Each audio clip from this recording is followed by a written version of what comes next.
श्री परमात्मने नमः। अथ ध्यानम्। पार्थाय प्रतिबोधितां भगवता नारायणेन स्वयं व्यासेन ग्रथितां पुराणमुनिना मध्ये महाभारतम् अद्वैतामृतवर्षिणीं भगवतीम् अष्टादशाध्यायिनीम् अम्ब त्वामनुसन्दधामि भगवद्गीते भवद्वेषिणी। नमोऽस्तु ते व्यासविशालबुद्धे फुल्लारविन्दायतपत्रनेत्र येन त्वया भारततैलपूर्णः प्रज्वालितो ज्ञानमयः प्रदीपः प्रपन्नपारिजाताय स्तोत्रवेत्रैकपाणये ज्ञानमुद्राय कृष्णाय गीतामृतदुहे नमः। सर्वोपनिषदो गावो दुग्धा गोपालनन्दनः पार्थो वत्सः सुधीर्भोक्ता दुग्धं गीतामृतं महत्। वसुदेवसुतं देवं कंसचाणूरमर्दनं देवकी परमानन्दं कृष्णं वन्दे जगद्गुरुम्। भीष्मद्रोणतटा जयद्रथजला गान्धारनीलोत्पला शल्यग्राहवती कृपेण वहनी कर्णेन वेलाकुला। अश्वत्थामविकर्णघोरमकरा दुर्योधनावर्तिनी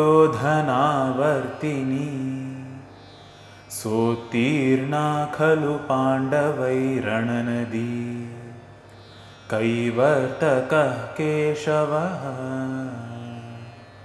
पाराशर्यवचः सरोजममलं गीतार्थगन्धोत्कटं नानाख्यानककेसरं हरिकथासम्बोधनाबोधितम्। लोके सज्जनषट्पदैरहरहः पेपीयमानं मुदा भूयाद्भारतपङ्कजं कलिमलप्रध्वंसिनः श्रेयसे। मूकं करोति वाचालं पङ्गुं लङ्घयते गिरिं यत्कृपातमहं वन्दे परमानन्दमाधवम्। यं ब्रह्मा वरुणेन्द्ररुद्रमरुतः स्तुन्वन्ति दिव्यैः स्तवैः वेदैः साङ्गपदक्रमोपनिषदैः गायन्ति यं सामगाः। ध्यानावस्थिततद्गतेन मनसा पश्यन्ति यं योगिनो यस्यान्तं न विदुः सुरासुरगणाः। देवाय तस्मै नमः। ॐ श्री परमात्मने नमः। अथ श्रीमद्भगवद्गीता प्रथमोऽध्यायः। अर्जुनविषादयोगः। धृतराष्ट्र उवाच धर्मक्षेत्रे कुरुक्षेत्रे समवेतायुयुत्सवः मामकाः पाण्डवाश्चैव किमकुर्वत सञ्जय।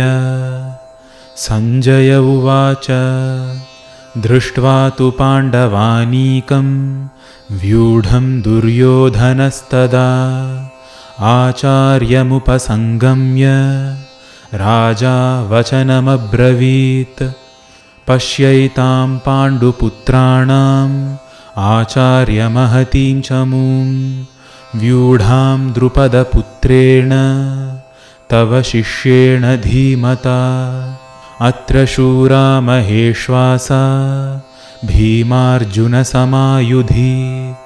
युयुधानो विराटश्च द्रुपदश्च महारथः धृष्टकेतुश्चेकितानः काशीराजश्च वीर्यवान् पुरुजित्कुन्तिभोजश्च शैब्यश्च नरपुङ्गवः युधामन्युश्च विक्रान्त उत्तमौजाश्च वीर्यवान् सौभद्रो द्रौपदेयाश्च सर्व एव महारथाः अस्माकं तु विशिष्टाये तान्निबोधद्विजोत्तम नायका मम सैन्यस्य संज्ञार्थं तान् ब्रवीमि ते भवान् भीष्मश्च कर्णश्च कृपश्च समितिञ्जयः अश्वत्थामा विकर्णश्च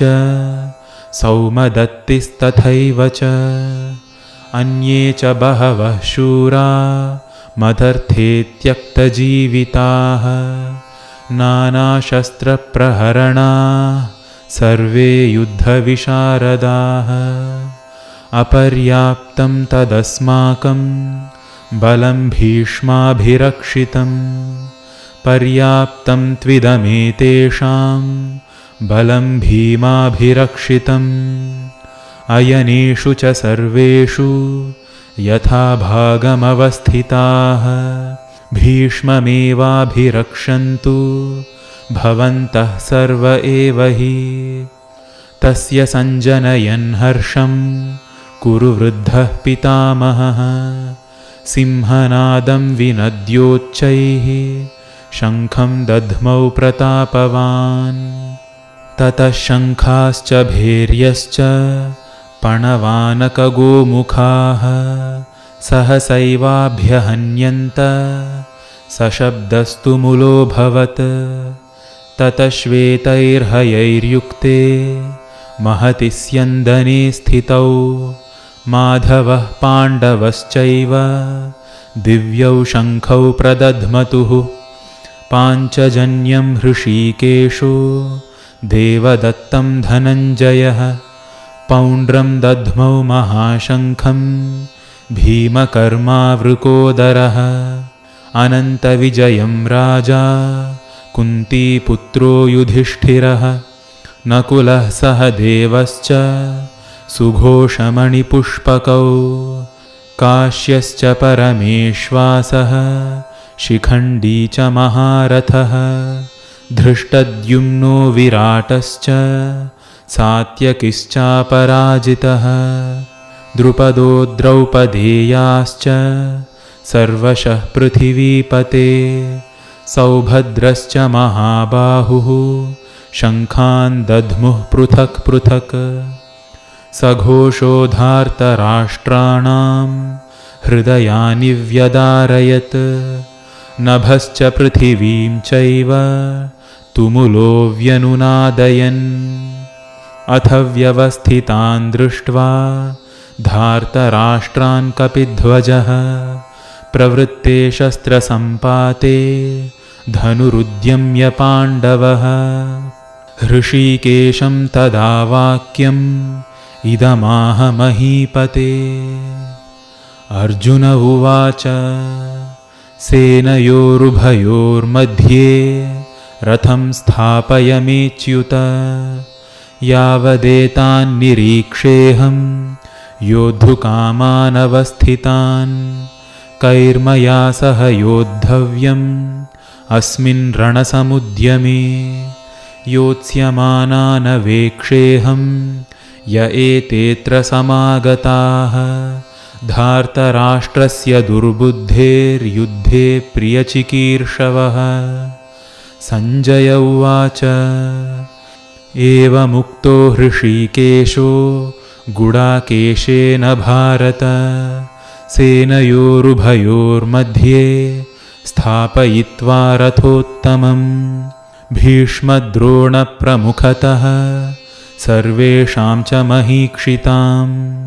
उवाच पार्थ पश्यैतान् समवेतान् कुरूनिति तत्रापश्यत् स्थितान् पार्थः पितॄनथ पितामहान् आचार्यान् मातुलान् भ्रातॄन् पुत्रान् पौत्रान् सखींस्तथा श्वशुरान् सुहृदांश्चैव सेनयोरुभयोरपि तान् समीक्ष्य स कौन्तेयः सर्वान् बन्धूनवस्थितान् कृपया परयाविष्टो विषीदन्निदमब्रवीत्। अर्जुन उवाच दृष्ट्वेमं स्वजनं कृष्ण युयुत्सुं समुपस्थितं सीदन्ति मम गात्राणि मुखं च परिशुष्यति वेपथुश्च शरीरे मे रोमहर्षश्च जायते गाण्डीवं स्रंसते हस्तात् त्वक्चैव परिदह्यते न च शक्नोम्यवस्थातुं भ्रमतीव च मे मनः निमित्तानि च पश्यामि विपरीतानि केशव न च श्रेयोनुपश्यामि हत्वा स्वजनमाहवे न काङ्क्षे विजयं कृष्ण न च राज्यं सुखानि च किं नो राज्येन गोविन्द किं भोगैर्जीवितेन वा येषामर्थे काङ्क्षितं नो राज्यं भोगाः सुखानि च त इमेव स्थिता युद्धे प्राणास्त्यक्त्वा धनानि च आचार्याः पितरः पुत्राः तथैव च पितामहाः मातुलाः श्वशुराः पौत्राः श्यालाः सम्बन्धिनस्तथा एतान्न हन्तुमिच्छामि घ्नतोऽपि मधुसूदन अपि त्रैलोक्यराज्यस्य हेतोः किं नु मही कृते निहत्य धार्तराष्ट्रान्नः का प्रीतिः स्याज्जनार्दन पापमेवाश्रयेदस्मान् हत्वैतानाततायिनः तस्मान्नार्हा वयं हन्तुं धार्तराष्ट्रान् स्वबान्धवान् स्वजनं हि कथं हत्वा सुखिनः स्याम माधव यद्यप्येते न पश्यन्ति लोभोपहतचेतसः कुलक्षयकृतं दोषं मित्रद्रोहे च पातकम् कथं न ज्ञेयमस्माभिः पापादस्मान्निवर्तितुं कुलक्षयकृतं दोषं प्रपश्यद्भिर्जनार्दन कुलक्षये प्रणश्यन्ति कुलधर्माः सनातनाः धर्मे नष्टे कुलं कृत्स्नम् अधर्मोऽभिभवत्युत अधर्माभिभवात् कृष्ण प्रदुष्यन्ति कुलस्त्रियः स्त्रीषु दुष्टासु वार्ष्णेय जायते वर्णसङ्करः सङ्करो नरकायैव कुलघ्नानां कुलस्य च पतन्ति पितरो ह्येषां लुप्तपिण्डोदकक्रियाः दोषैरेतैः कुलघ्नानां वर्णसङ्करकारकैः उत्साद्यन्ते जातिधर्माः कुलधर्माश्च शाश्वताः उत्सन्नकुलधर्माणां मनुष्याणां जनार्दन नरके नियतं वासो भवतीत्यनुशुश्रुम अहो बत महत्पापं कर्तुं व्यवसिता वयं यद्राज्यसुखलोभेन हन्तुं स्वजनमुद्यताः यदि मामप्रतीकारम् अशस्त्रं शस्त्रपाणयः धार्तराष्ट्रारणे हन्युः तन्मे क्षेमतरं भवेत्। सञ्जय उवाच एवमुक्त्वार्जुनः सङ्ख्ये रथोपस्थ उपाविशत् विसृज्य सशरं चापं शोकसंविघ्नमानसः। ॐ तत्सत् इति श्रीमद्भगवद्गीतासु उपनिषत्सु ब्रह्मविद्यायां योगशास्त्रे श्रीकृष्णार्जुनसंवादे अर्जुनविषादयोगो नाम प्रथमोऽध्यायः। द्वितीयोऽध्यायः सांख्ययोगः। सञ्जय उवाच तं तथा कृपयाविष्टमश्रुपूर्णाकुलेक्षणं विषीदन्तमिदं वाक्यमुवाच मधुसूदनः। श्रीभगवानुवाच कुतस्त्वाकश्मलमिदं विषमे समुपस्थितम् अनार्यजुष्टमस्वर्ग्यम् अकीर्तिकरमर्जुन। क्लैब्यं मास्मगमः पार्थ नैतत्त्वय्युपपद्यते क्षुद्रं हृदय दौर्बल्यं त्यक्त्वोत्तिष्ठ परन्तप। अर्जुन उवाच कथं भीष्ममहं सङ्ख्ये द्रोणं च मधुसूदन इषुभिः प्रतियोत्स्यामि पूजार्हा वरिसूदन। गुरून् हत्वा हि महानुभावान् श्रेयो भोक्तुं भैक्ष्यमपीह लोके हत्वार्थकामांस्तु गुरूनिहैव भुञ्जीय भोगान् रुधिरप्रदिग्धान्। न चैतद्विद्मः कतरन्नो गरीयो यद्वा जयेम यदि वा नो जयेयुः। यानेव हत्वा न जिजीविषामस्तेव स्थिताः प्रमुखे धार्तराष्ट्राः।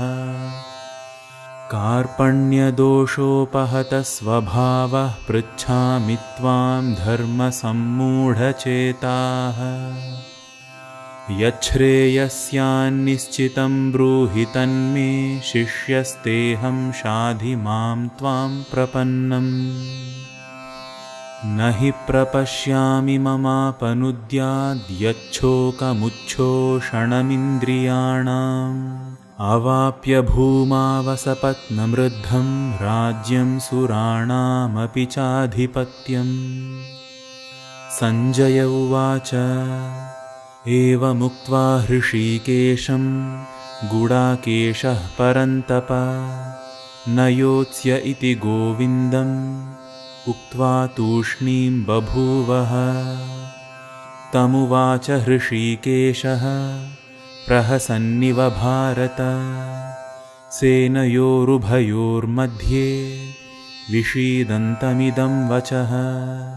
श्रीभगवानुवाच अशोच्यानन्वशोचस्त्वं प्रज्ञावादांश्च भाषसे गतासून गतासूंश्च नानुशोचन्ति पण्डिताः। न त्वेवाहं जातुनासं न त्वं नेमे जनाधिपाः न चैव न भविष्यामः सर्वे वयमतः परम्।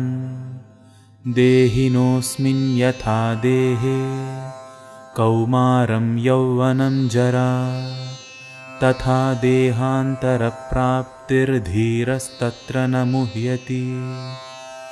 मात्रा स्पर्शास्तु कौन्तेय शीतोष्णसुखदुःखदाः आगमापायिनो नित्यास्तान् तितिक्षस्व भारत। यं हि न व्यथयन्त्येते पुरुषं पुरुषर्षभ समदुःखसुखं धीरं सोऽमृतत्वाय कल्पते नासतो विद्यते भावो नाभावो विद्यते सतः उभयोरपि दृष्टोऽन्तस्त्वनयोस्तत्त्वदर्शिभिः अविनाशि तु तद्विद्धि येन सर्वमिदं ततं विनाशमव्ययस्यास्य न कश्चित् कर्तुमर्हति अन्तवन्त इमे देहा नित्यस्योक्ताः शरीरिणः अनाशिनो प्रमेयस्य तस्माद्युध्यस्व भारत य एनं वेत्ति हन्तारं यश्चैनं मन्यते हतम् उभौ तौ न विजानीतो नायं हन्ति न हन्यते न जायते म्रियते वा कदाचिन्नायं भूत्वा भविता वा न भूयः अजो नित्यः शाश्वतोऽयं पुराणो न हन्यते हन्यमाने शरीरे वेदाविनाशिनं नित्यं य एनमजमव्ययं कथं स पुरुषः पार्थ कं घातयति हन्तिकम् वासांसि जीर्णानि यथा विहाय नवानि गृह्णाति नरोपराणि तथा शरीराणि विहाय जीर्णान्यन्यानि संयाति नवानि देहि नैनं छिन्दन्ति शस्त्राणि नैनं दहति पावकः न चैनं क्लेदयन्त्यापो न शोषयति मारुतः अच्छेद्योऽयमदाह्योऽयम् अक्लेद्यो शोष्य एव च नित्यः सर्वगतस्थाणुरचलोऽयं सनातनः अव्यक्तोऽयमचिन्त्योऽयमविकार्योऽयमुच्यते तस्मादेवं विदित्वैनं नानुशोचितुमर्हसि अथ चैनं नित्यजातं नित्यं वा मन्यसे मृतं तथापि त्वं महाबाहो नैवं शोचितुमर्हसि जातस्य हि ध्रुवो मृत्युर्ध्रुवं जन्म मृतस्य च तस्मादपरिहार्येऽर्थे न त्वं शोचितुमर्हसि अव्यक्तादीनि भूतानि व्यक्तमध्यानि भारत अव्यक्तनिधनान्येव तत्र का परिदेवना आश्चर्यवत् पश्यति कश्चिदेनमाश्चर्यवद्वदति तथैव चान्यः आश्चर्यवच्चैनमन्यः शृणोति श्रुत्वाप्येनं वेद न चैव कश्चित् देही नित्यमवध्योऽयं देहे सर्वस्य भारत तस्मात् सर्वाणि भूतानि न त्वं शोचितुमर्हसि स्वधर्ममपि चावेक्ष्य न विकम्पितुमर्हसि धर्म्याद्धियुद्धात् श्रेयोऽन्यत् क्षत्रियस्य न विद्यते यदृच्छया चोपपन्नं स्वर्गद्वारमपावृतं सुखिनः क्षत्रियाः पार्थ लभन्ते युद्धमीदृशम् अथ चेत्त्वमिमं धर्म्यं सङ्ग्रामं न करिष्यसि ततः स्वधर्मं कीर्तिं च हित्वा पापमवाप्स्यसि अकीर्तिं चापि भूतानि कथयिष्यन्ति ते व्ययाम् सम्भावितस्य चाकीर्तिर्मरणादतिरिच्यते भयाद्रणादुपरतं मन्स्यन्ते त्वां महारथाः येषां च त्वं बहुमतो भूत्वा यास्यसि लाघवम्। अवाच्यवादांश्च बहून् वदिष्यन्ति तवाहिताः, निन्दन्तस्तव सामर्थ्यं ततो दुःखतरं नु किम्। हतो वा प्राप्स्यसि स्वर्गं, जित्वा वा भोक्ष्यसे महीम्। तस्मादुत्तिष्ठ कौन्तेय, युद्धाय कृतनिश्चयः। सुखदुःखे समे कृत्वा, लाभालाभौ जयाजयौ। ततो युद्धाय युज्यस्व, नैवं पापमवाप्स्यसि। येषा ते विहिता साङ्ख्ये, बुद्धिर्योगे त्विमां शृणु। बुद्ध्या युक्तो यया पार्थ, कर्मबन्धं प्रहास्यसि। नेहाभिक्रमनाशोऽस्ति, प्रत्यवायो न विद्यते। स्वल्पमप्यस्य धर्मस्य, त्रायते महतो भयात्। व्यवसायात्मिका बुद्धिरेकेह कुरु नन्दन। बहुशाखा ह्यनन्ताश्च, बुद्धयो व्यवसायिनाम्। यामिमां पुष्पितां वाचं, प्रवदन्त्यविपश्चितः। वेदवादरताः पार्थ, नान्यदस्तीति वादिनः। कामात्मानः स्वर्गपरा, जन्मकर्मफलप्रदां। क्रियाविशेषबहुलां, भोगैश्वर्यगतिं प्रति। भोगैश्वर्यप्रसक्तानां, तयापहृतचेतसां।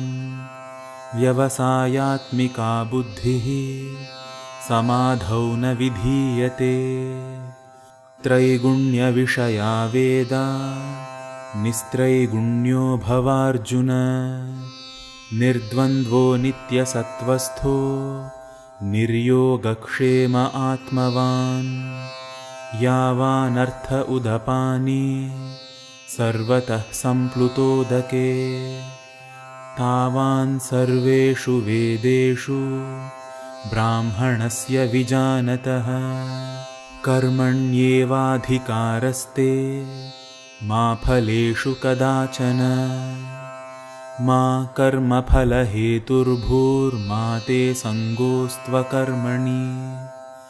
योगस्थः कुरु कर्माणि, सङ्गं त्यक्त्वा धनञ्जय। सिद्ध्यसिद्ध्योः समो भूत्वा, समत्वं योग उच्यते। दूरेण ह्यवरं कर्म, बुद्धियोगात् धनञ्जय। बुद्धौ शरणमन्विच्छ, कृपणाः फलहेतवः। बुद्धियुक्तो जहातीह, उभे सुकृतदुष्कृते। तस्माद्योगाय युज्यस्व, योगः कर्मसु कौशलम्। कर्मजं बुद्धियुक्ता हि, फलं त्यक्त्वा मनीषिणः। जन्मबन्धविनिर्मुक्ताः, पदं गच्छन्त्यनामयम्। यदा ते मोहकलिलं, बुद्धिर्व्यतितरिष्यति। तदा गन्तासि निर्वेदं, श्रोतव्यस्य श्रुतस्य च। श्रुतिविप्रतिपन्ना ते, यदा स्थास्यति निश्चला। समाधावचला बुद्धिस्तदा योगमवाप्स्यसि। अर्जुन उवाच, स्थितप्रज्ञस्य का भाषा, समाधिस्थस्य केशव। स्थितधीः किं प्रभाषेत, किमासीत व्रजेत किम्।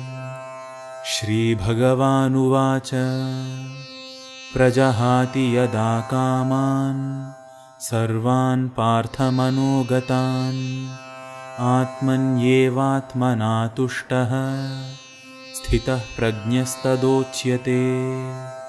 दुःखेष्वनुद्विग्नमनाः, सुखेषु विगतस्पृहः वीतरागभयक्रोधः स्थितधीर्मुनिरुच्यते यः सर्वत्रानभिस्नेहः तत्तत्प्राप्य शुभाशुभम् नाभिनन्दति न द्वेष्टि तस्य प्रज्ञा प्रतिष्ठिता यदा संहरते चायं कूर्मोऽङ्गानीव सर्वशः इन्द्रियाणीन्द्रियार्थेभ्यस्तस्य प्रज्ञा प्रतिष्ठिता विषया विनिवर्तन्ते निराहारस्य देहिनः रसवर्जं रसोऽप्यस्य परं दृष्ट्वा निवर्तते यततो ह्यपि कौन्तेय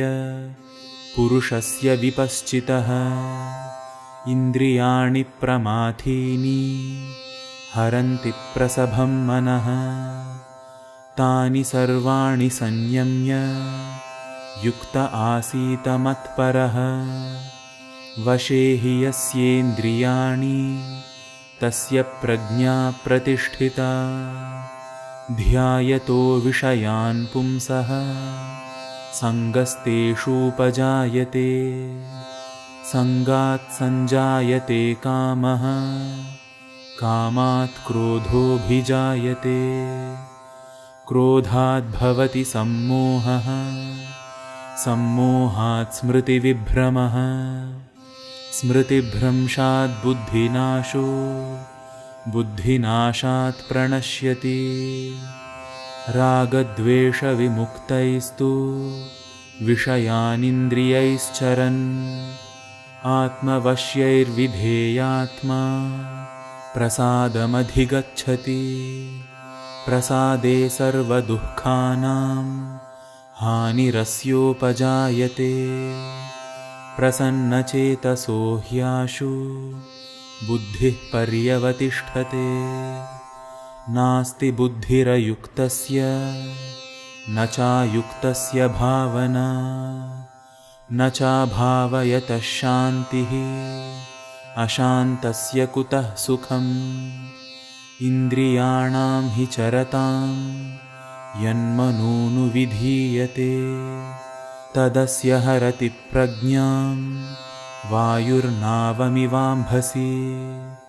तस्माद्यस्य महाबाहो निगृहीतानि सर्वशः इन्द्रियाणीन्द्रियार्थेभ्यस्तस्य प्रज्ञा प्रतिष्ठिता या निशा सर्वभूतानां तस्यां जागर्ति संयमी यस्यां जाग्रति भूतानि सा निशा पश्यतो मुनेः आपूर्यमाणमचलप्रतिष्ठं समुद्रमापः प्रविशन्ति यद्वत् तद्वत् कामायं प्रविशन्ति सर्वे स शान्तिमाप्नोति न कामकामी विहाय कामान् यः सर्वान् पुमांश्चरति निःस्पृहः निर्ममो निरहङ्कारः स शान्तिमधिगच्छति एषा ब्राह्मी स्थितिः पार्थ नैनां प्राप्य विमुह्यति स्थित्वा स्यामन्तकालेऽपि ब्रह्मनिर्वाणमृच्छति ॐ तत्सत् इति श्रीमद्भगवद्गीतासु उपनिषत्सु ब्रह्मविद्यायां योगशास्त्रे श्रीकृष्णार्जुनसंवादे सांख्ययोगो नाम द्वितीयोऽध्यायः। तृतीयोऽध्यायः कर्मयोगः। अर्जुन उवाच ज्यायसि चेत् कर्मणस्ते मता बुद्धिर्जनार्दन तत्किं कर्मणि घोरे मां नियोजयसि केशव। व्यामिश्रेणेव वाक्येन बुद्धिं मोहयसीव मे तदेकं वद निश्चित्य येन श्रेयोऽहमाप्नुयाम्। श्रीभगवानुवाच लोकेऽस्मिन् द्विविधा निष्ठा पुरा प्रोक्ता मया नघ। ज्ञानयोगेन साङ्ख्यानां कर्मयोगेन योगिनाम्। न कर्मणामनारम्भान्नैष्कर्म्यं पुरुषोऽश्नुते न च सन्न्यसनादेव सिद्धिं समधिगच्छति। न हि कश्चित् क्षणमपि जातु तिष्ठत्य कर्मकृत् कार्यते ह्यवशः कर्म सर्वः प्रकृतिजैर्गुणैः। कर्मेन्द्रियाणि संयम्य य आस्ते मनसा स्मरन् इन्द्रियार्थान् विमूढात्मा मिथ्याचारः स उच्यते। यस्त्विन्द्रियाणि मनसा नियम्यारभतेऽर्जुन कर्मेन्द्रियैः कर्मयोगमसक्तः स विशिष्यते। नियतं कुरु कर्म त्वं कर्म ज्यायो ह्यकर्मणः शरीरयात्रापि च ते न प्रसिद्ध्येद कर्मणः। यज्ञार्थात् कर्मणोऽन्यत्र लोकोऽयं कर्मबन्धनः। तदर्थं कर्म कौन्तेय मुक्तसङ्गः समाचर। सह यज्ञाः प्रजाः सृष्ट्वा पुरोवाच प्रजापतिः अनेन प्रसविष्यध्वमेष वोस्त्विष्टकामधुक्। देवान् भावयतानेन ते देवा भावयन्तु वः। परस्परं भावयन्तः श्रेयः परमवाप्स्यथ। इष्टान् भोगान् हि वो देवा दास्यन्ते यज्ञभाविताः। तैर्दत्तानप्रदायैभ्यो यो भुङ्क्तेस्तेन एव सः। यज्ञशिष्टाशिनः सन्तो मुच्यन्ते सर्वकिल्बिषैः। भुञ्जते ते त्वघं पापा ये पचन्त्यात्मकारणात्। अन्नाद्भवन्ति भूतानि पर्जन्यादन्नसम्भवः। यज्ञाद्भवति पर्जन्यो यज्ञः कर्मसमुद्भवः। कर्म ब्रह्मोद्भवं विद्धि ब्रह्माक्षरसमुद्भवम्। तस्मात् सर्वगतं ब्रह्म नित्यं यज्ञे प्रतिष्ठितम्। एवं प्रवर्तितं चक्रं नानुवर्तयतीह यः। अघायुरिन्द्रियारामो मोघं पार्थ स जीवति। यस्त्वात्मरतिरेव स्यादात्मतृप्तश्च मानवः। आत्मन्येव च सन्तुष्टस्तस्य कार्यं न विद्यते। नैव तस्य कृतेनार्थो नाकृतेनेह कश्चन। न चास्य सर्वभूतेषु कश्चिदर्थव्यपाश्रयः। तस्मादसक्तः सततं कार्यं कर्म समाचर। असक्तो ह्याचरन् कर्म परमाप्नोति पूरुषः। कर्मणैव हि संसिद्धिमास्थिता जनकादयः। लोकसङ्ग्रहमेवापि सम्पश्यन् कर्तुमर्हसि। यद्यदाचरति श्रेष्ठस्तत्तदेवेतरो जनः। स यत्प्रमाणं कुरुते लोकस्तदनुवर्तते। न मे पार्थास्ति कर्तव्यं त्रिषु लोकेषु किञ्चन। नानवाप्तमवाप्तव्यं वर्त एव च कर्मणि। यदि ह्यहं न वर्तेयं जातु कर्मण्यतन्द्रितः। मम वर्त्मानुवर्तन्ते मनुष्याः पार्थ सर्वशः उत्सीदेयुरिमे लोका न कुर्यां कर्म चेदहम् संकरस्य च कर्ता स्यामुपहन्यामिमाः प्रजाः सक्ताः कर्मण्यविद्वांसो यथा कुर्वन्ति भारत कुर्याद्विद्वांस्तथा सक्तश्चिकीर्षुर्लोकसङ्ग्रहम् न बुद्धिभेदं जनयेदज्ञानां कर्मसङ्गिनां जोषयेत् सर्वकर्माणि विद्वान् युक्तः समाचरन् प्रकृतेः क्रियमाणानि गुणैः कर्माणि सर्वशः अहङ्कारविमूढात्मा कर्ताहमिति मन्यते तत्त्ववित्तु महाबाहो गुणकर्मविभागयोः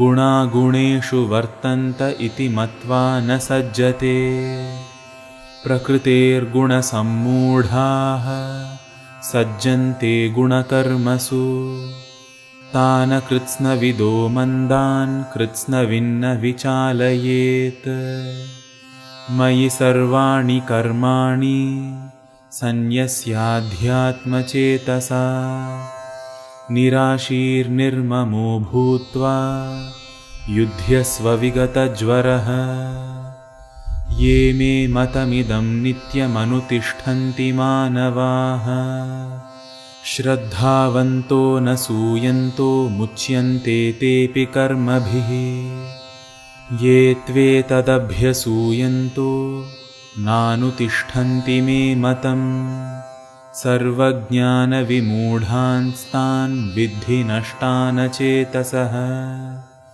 सदृशं चेष्टते स्वस्याः प्रकृतेर्ज्ञानवानपि प्रकृतिं यान्ति भूतानि निग्रहः किं करिष्यति इन्द्रियस्येन्द्रियस्यार्थे रागद्वेषौ व्यवस्थितौ तयोर्न वशमागच्छेत् तौ ह्यस्य परिपन्थिनौ श्रेयान् स्वधर्मो विगुणः परधर्मात् स्वनुष्ठितात् स्वधर्मे निधनं श्रेयः परधर्मो भयावहः अर्जुन उवाच अथ केन प्रयुक्तोऽयं पापं चरति पूरुषः अनिच्छन्नपि वार्ष्णेय बलादिव नियोजितः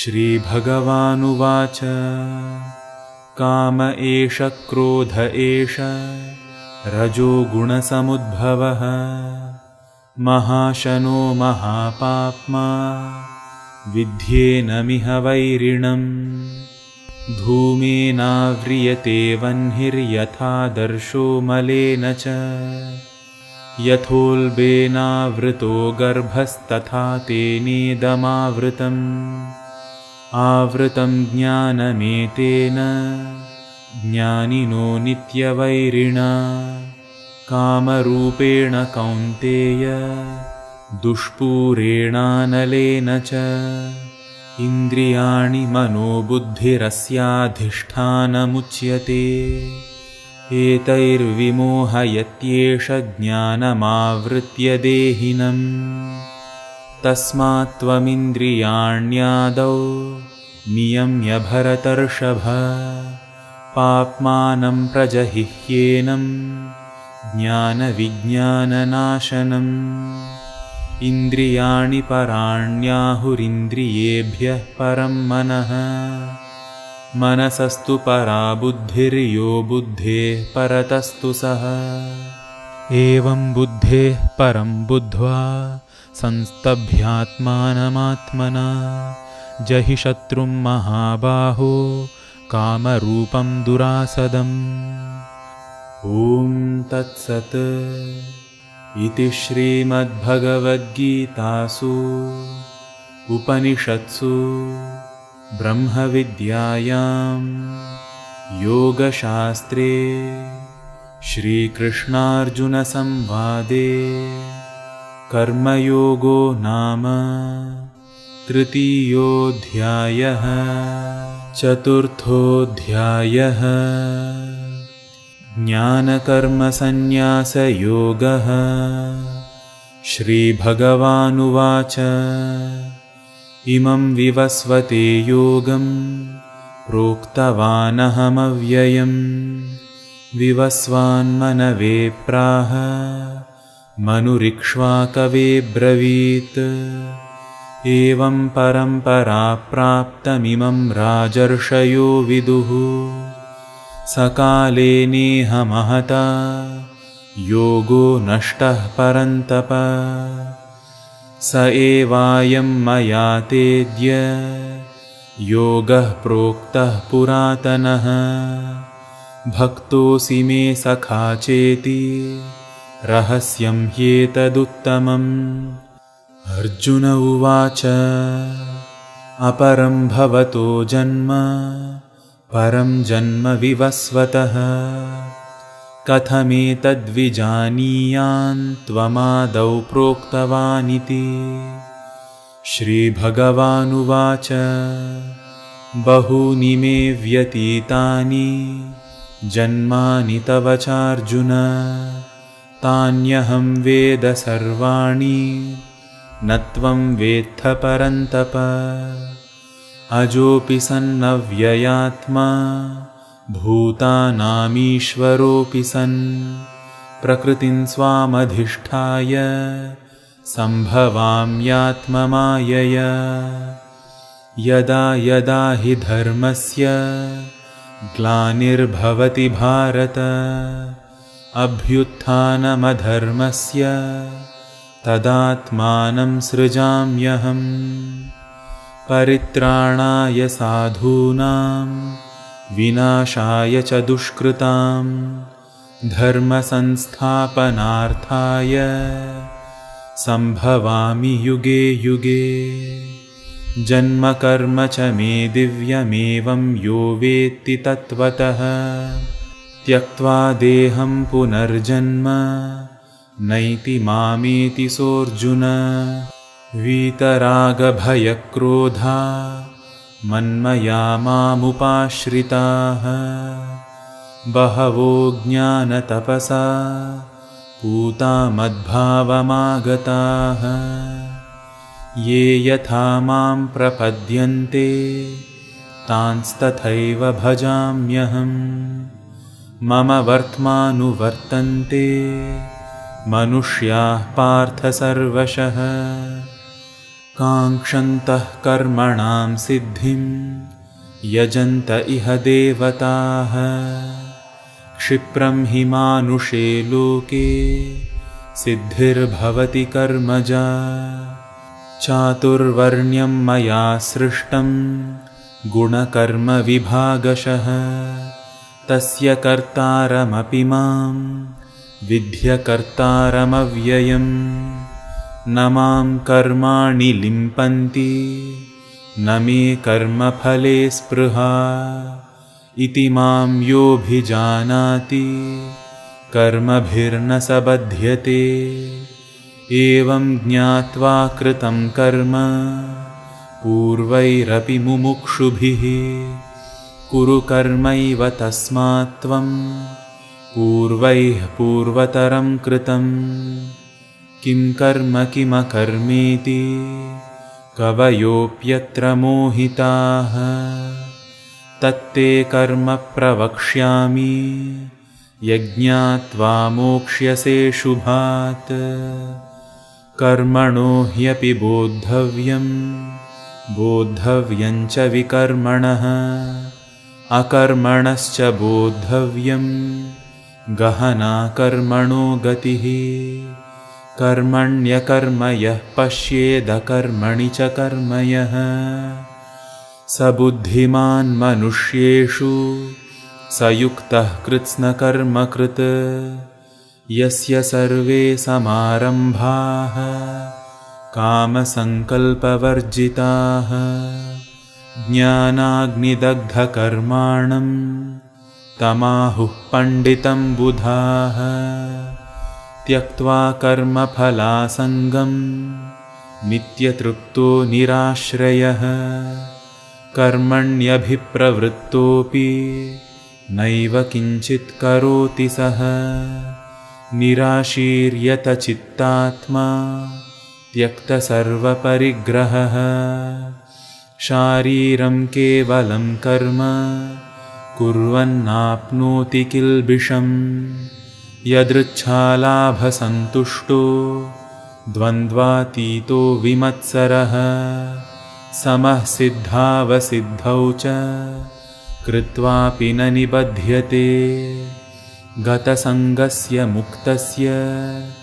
ज्ञानावस्थितचेतसः यज्ञायाचरतः कर्म समग्रं प्रविलीयते ब्रह्मार्पणं ब्रह्महविर्ब्रह्माग्नौ ब्रह्मणाहुतं ब्रह्मैव तेन गन्तव्यं ब्रह्मकर्मसमाधिना दैवमेवापरे यज्ञं योगिनः पर्युपासते ब्रह्माज्ञावपरे यज्ञं यज्ञेनैवोपजुह्वति श्रोत्रादीनीन्द्रियाण्यन्ये संयमाग्निषु जुह्वति शब्दादीन् विषयानन्य इन्द्रियाग्निषु जुह्वति सर्वाणीन्द्रियकर्माणि प्राणकर्माणि चापरे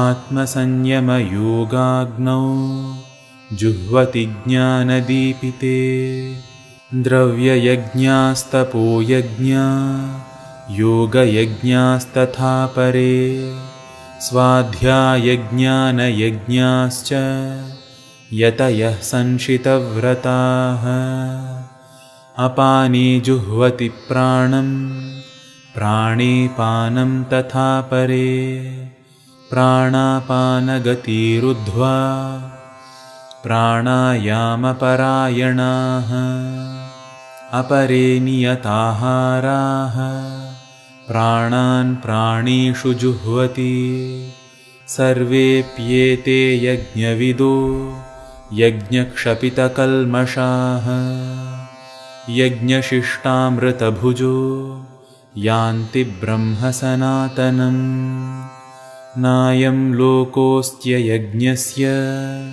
कुतोऽन्यः कुरु सत्तमा एवं बहुविधा यज्ञा वितता ब्रह्मणो मुखे कर्मजान् विद्धितान् सर्वान् एवं ज्ञात्वा विमोक्ष्यसे श्रेयान् द्रव्यमयाद्यज्ञा ज्ञानयज्ञः परन्तप सर्वं कर्माखिलं पार्थ ज्ञाने परिसमाप्यते तद्विद्धि प्रणिपातेन परिप्रश्नेन सेवया उपदेक्ष्यन्ति ते ज्ञानं ज्ञानिनस्तत्त्वदर्शिनः यज्ञात्वा न पुनर्मोहमेवं यास्यसि पाण्डव येन भूतान्यशेषेण द्रक्ष्यस्यात्मन्यथो मयि अपि चेदसि पापेभ्यः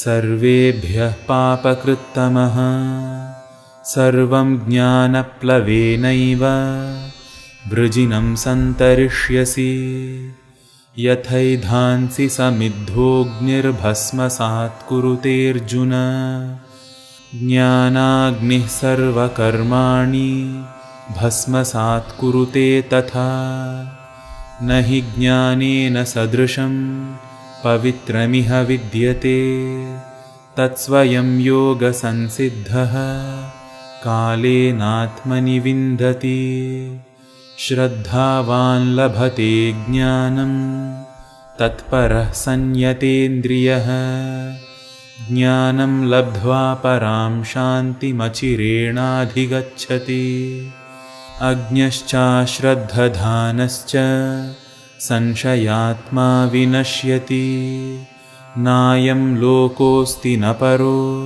न सुखं संशयात्मनः योगसन्न्यस्तकर्माणं ज्ञानसञ्छिन्नसंशयम् आत्मवन्तं न कर्माणि निबध्नन्ति धनञ्जय तस्मादज्ञानसम्भूतं हृत्स्थं ज्ञानासिनात्मनः छित्त्वैनं संशयं योगमातिष्ठोत्तिष्ठ भारत।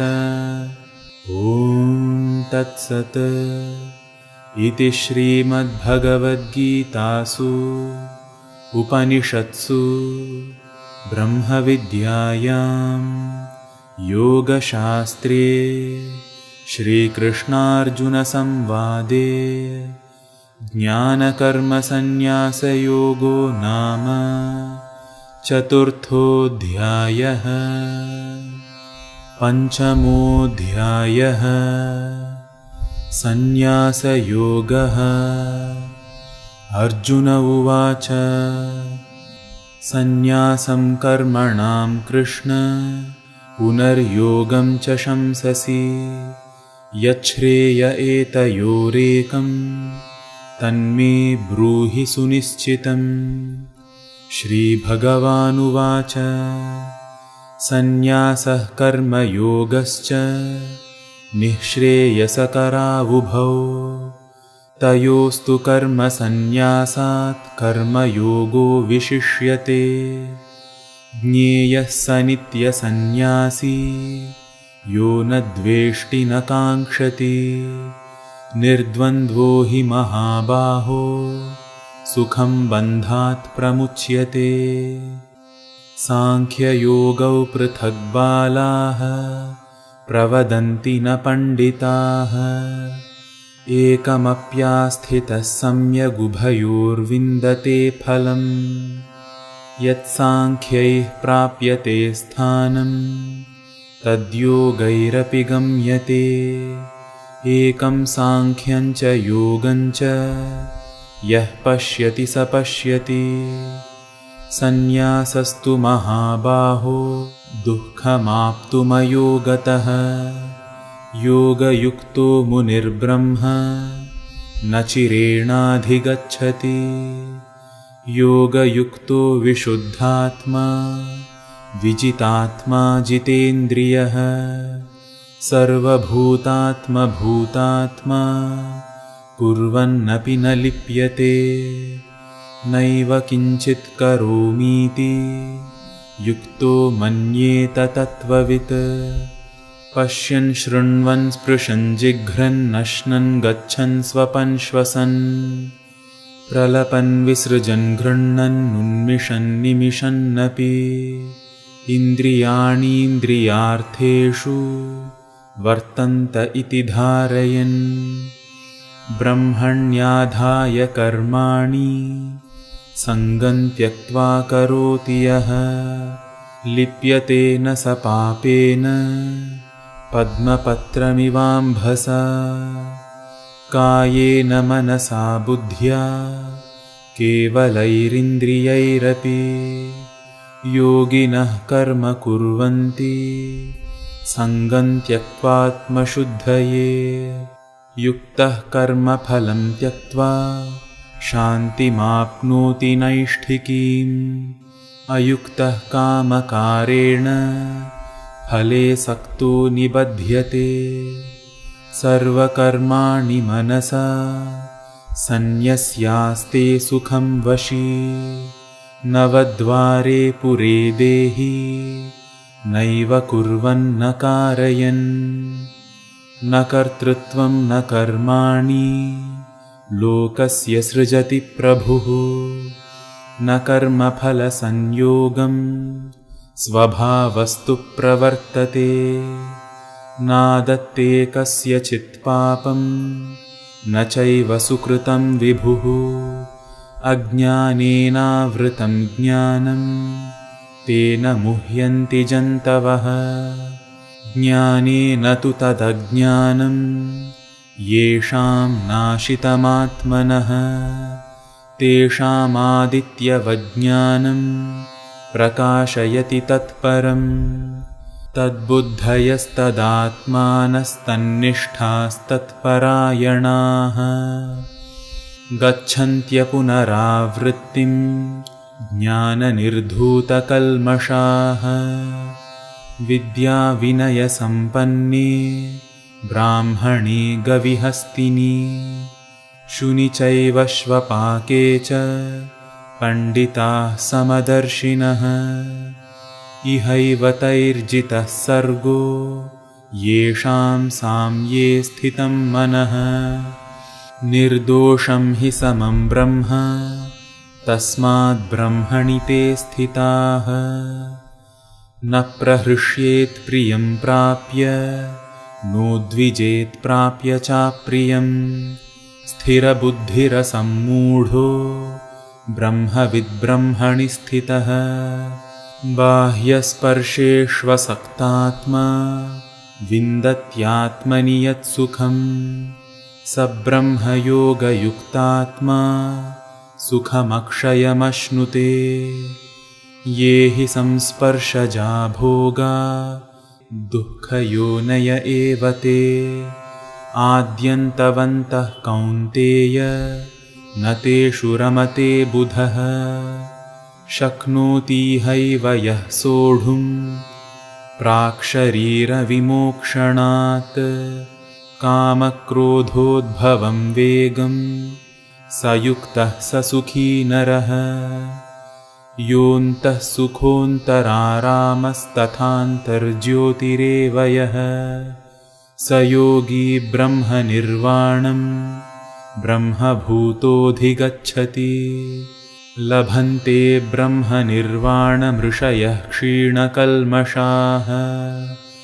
छिन्नद्वैधायतात्मानः सर्वभूतहिते रताः कामक्रोधवियुक्तानां यतीनां यतचेतसाम् अभितो ब्रह्मनिर्वाणं वर्तते विदितात्मनाम् स्पर्शान् कृत्वा बहिर्बाह्यांश्चक्षुश्चैवान्तरे भ्रुवोः प्राणापानौ समौ कृत्वा नासाभ्यन्तरचारिणौ यतेन्द्रियमनोबुद्धिर्मुनिर्मोक्षपरायणः विगतेच्छाभयक्रोधो यः सदा मुक्त एव सः भोक्तारं यज्ञतपसां सर्वलोकमहेश्वरं सुहृदं सर्वभूतानां ज्ञात्वा मां शान्तिमृच्छति।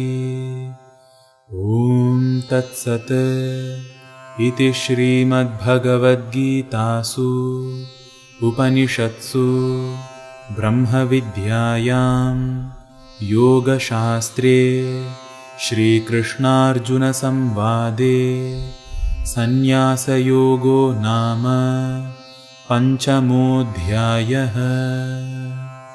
षष्ठोऽध्यायः आत्मसंयमयोगः। श्रीभगवानुवाच अनाश्रितः कर्मफलं कार्यं कर्म करोति यः स सन्न्यासी च योगी च न निरग्निर्न चाक्रियः यं सन्न्यासमिति प्राहुर्योगं तं विद्धि पाण्डव न ह्यसन्न्यस्तसङ्कल्पो योगी भवति कश्चन आरुरुक्षोर्मुनेर्योगं कर्मकारणमुच्यते योगारूढस्य तस्यैव शमः कारणमुच्यते यदा हीनेन्द्रियार्थेषु न कर्मस्वनुषज्जते सर्वसङ्कल्पसन्न्यासी योगारूढस्तदोच्यते उद्धरेदात्मनात्मानं नात्मानमवसादयेत् आत्मैव ह्यात्मनो बन्धुरात्मैव रिपुरात्मनः बन्धुरात्मात्मनस्तस्य येनात्मैवात्मना जितः अनात्मनस्तु शत्रुत्वे वर्तेतात्मैव शत्रुवत् जितात्मानः प्रशान्तस्य परमात्मा समाहितः शीतोष्णसुखदुःखेषु तथा मानापमानयोः ज्ञानविज्ञानतृप्तात्मा कूटस्थो विजितेन्द्रियः युक्त इत्युच्यते योगी समलोष्टाश्मकाञ्चनः सुहृन्मित्रार्युदासीनमध्यस्थद्वेष्यबन्धुषु साधुष्वपि च पापेषु समबुद्धिर्विशिष्यते योगी युञ्जीत सततम् आत्मानं रहसि स्थितः एकाकी यतचित्तात्मा निराशीरपरिग्रहः शुचौ देशे प्रतिष्ठाप्य स्थिरमासनमात्मनः नात्युच्छ्रितं नातिनीचं चैलाजिनकुशोत्तरं तत्रैकाग्रं मनः कृत्वा यतचित्तेन्द्रियक्रियः उपविश्यासने युञ्ज्याद्योगमात्मविशुद्धये समं कायशिरोग्रीवं धारयन्नचलं स्थिरः सम्प्रेक्ष्य नासिकाग्रं स्वं दिशश्चानवलोकयन् प्रशान्तात्मा विगतभीः ब्रह्मचारिव्रते स्थितः मनः संयम्य मच्चित्तो युक्त आसीत मत्परः युञ्जन्नेवं सदात्मानं योगी नियतमानसः शान्तिं निर्वाणपरमां मत्संस्थामधिगच्छति नात्यश्नतस्तु योगोऽस्ति न चैकान्तमनश्नतः न चातिस्वप्नशीलस्य जाग्रतो नैव चार्जुन युक्ताहारविहारस्य युक्तचेष्टस्य कर्मसु युक्तस्वप्नावबोधस्य योगो भवति दुःखः यदा विनियतं चित्तमात्मन्येवावतिष्ठते निःस्पृहः सर्वकामेभ्यो युक्त इत्युच्यते तदा यथा दीपो निवातस्थो नीङ्गते सोपमा स्मृता योगिनो यतचित्तस्य युञ्जतो योगमात्मनः यत्रोपरमते चित्तं निरुद्धं योगसेवया यत्र चैवात्मनात्मानं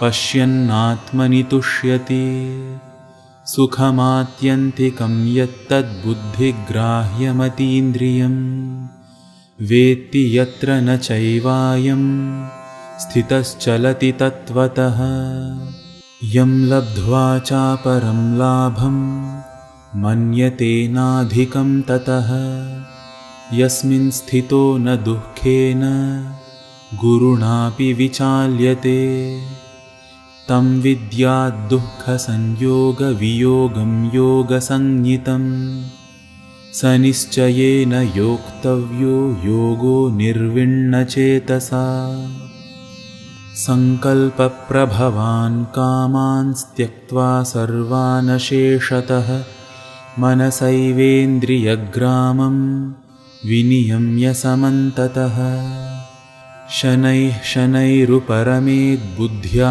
धृतिगृहीतया आत्मसंस्थं मनः कृत्वा न किञ्चिदपि चिन्तयेत् यतो यतो निश्चरति मनश्चञ्चलमस्थिरं ततस्ततो नियम्यैतदात्मन्येव वशं नयेत् प्रशान्तमनसं ह्येनं योगिनं सुखमुत्तमम् उपैति शान्तरजसं ब्रह्मभूतमकल्मषं युञ्जन्नेवं सदात्मानं योगी विगतकल्मषः सुखेन ब्रह्म संस्पर्शमत्यन्तं सुखमश्नुते सर्वभूतस्थमात्मानं सर्वभूतानि चात्मनि ईक्षते योगयुक्तात्मा सर्वत्र समदर्शनः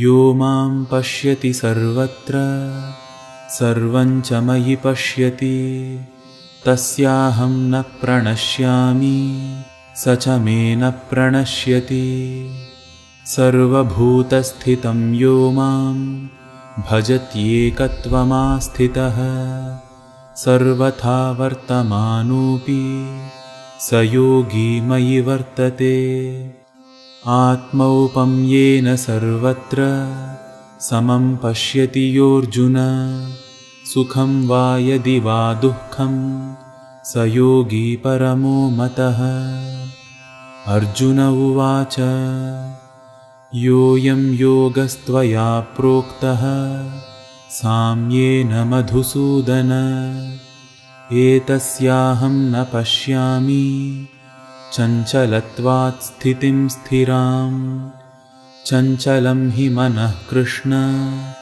प्रमाथि बलवदृढं तस्याहं निग्रहं मन्ये वायोरिव सुदुष्करम् श्रीभगवानुवाच असंशयं महाबाहो मनो दुर्निग्रहं चलम् अभ्यासेन तु कौन्तेय वैराग्येण च गृह्यते असंयतात्मना योगो दुष्प्राप इति मे मतिः वश्यात्मना तु यतता शक्यो वाप्तुमुपायतः अर्जुन उवाच अयतिः श्रद्धयोपेतो योगाच्चलितमानसः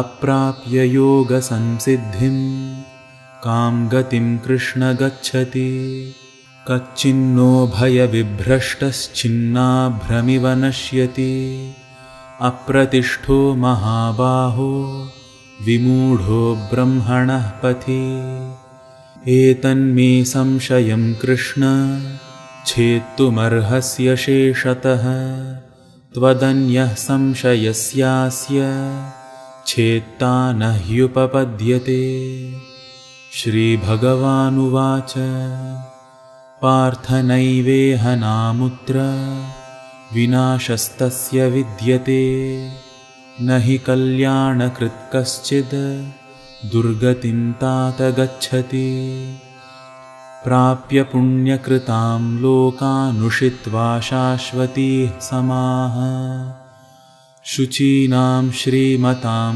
गेहे योगभ्रष्टोऽभिजायते अथवा योगिनामेव कुले भवति धीमताम् एतद्धि दुर्लभतरं लोके जन्म यदीदृशं तत्र तं बुद्धिसंयोगं लभते पौर्वदेहिकं यतते च ततो भूयः संसिद्धौ कुरु नन्दन पूर्वाभासेन तेनैव ह्रियते ह्यवशोऽपि सः जिज्ञासुरपि योगस्य शब्दब्रह्माति वर्तते प्रयत्नाद्यतमानस्तु योगी संशुद्धकिल्बिषः अनेकजन्मसंसिद्धस्ततो याति परां गतिम् तपस्विभ्योऽधिको योगी ज्ञानिभ्योऽपि मतोऽधिकः कर्मिभ्यश्चाधिको योगी तस्माद्योगी भवार्जुन योगिनामपि सर्वेषां मद्गतेनान्तरात्मना श्रद्धावान् भजते यो मां समे युक्ततमो मतः ॐ तत्सत् इति श्रीमद्भगवद्गीतासु उपनिषत्सु ब्रह्मविद्यायां योगशास्त्रे श्रीकृष्णार्जुनसंवादे आत्मसंयमयोगो नाम षष्ठोऽध्यायः।